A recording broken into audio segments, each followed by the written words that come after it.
রাশেদ পাটোয়ারি আপনি লিখেছেন, সুদখোর, ঘুষখোর, অবৈধভাবে জীবন পরিচালনাকারী লোকদের মন থেকে ঘৃণা করা যাবে কিনা? অবশ্যই কেউ অন্যায় কাজ করলে সেই কারণে তার প্রতি ঘৃণা থাকাটা দোষের বিষয় নয়। আমাদের দেশে একটা প্রবাদ প্রচলিত আছে, পাপকে ঘৃণা করো, পাপীকে নয়। এটা সিনেমার ডায়ালগ, কোরআন এবং সুন্নাহর কোনো কথা নয়, এবং এটি সঠিক কোনো উক্তি নয়। পাপকে ঘৃণা করতে হবে, ঠিক একইভাবে ওই পাপে যিনি লিপ্ত তার প্রতিও ঘৃণা থাকবে, সেটাই স্বাভাবিক। কারণ যিনি পাপে লিপ্ত তিনি খারাপ মানুষ, তার ওই মুহূর্তের খারাপ মানসিকতার কারণে, খারাপ কর্মের কারণে তার প্রতি ঘৃণা থাকবে। সেটাই হলো বিবেকের দাবি, সেটাই হলো কোরআন এবং সুন্নাহর নির্দেশনা। সো পাপকে ঘৃণা করো, পাপীকে না, এটি একেবারেই অবান্তর কথা এবং বস্তা পচা, সস্তা, শুনতে মুখরোচক কিন্তু বাস্তবতা বিবর্জিত কথা এবং একটি অন্যায় কথা।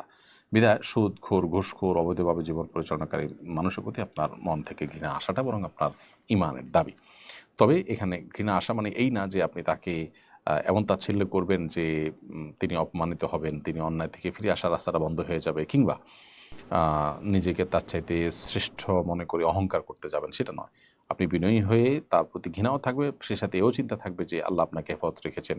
যদি আল্লাহ রহম না করতেন তো আপনি হয়তো সেরকম হয়ে যেতেন। আল্লাহ না করুন ভবিষ্যতে আপনি যদি তার মতো কোনো গুনাহে লিপ্ত হয়ে যান, সেই জায়গা থেকে নিজের প্রতি নিজের ভয়টা সবসময় কাজ করবে। আর অন্যায়কারীর অন্যায়ের কারণে তার প্রতি তো অবশ্যই ঘৃণা থাকবে।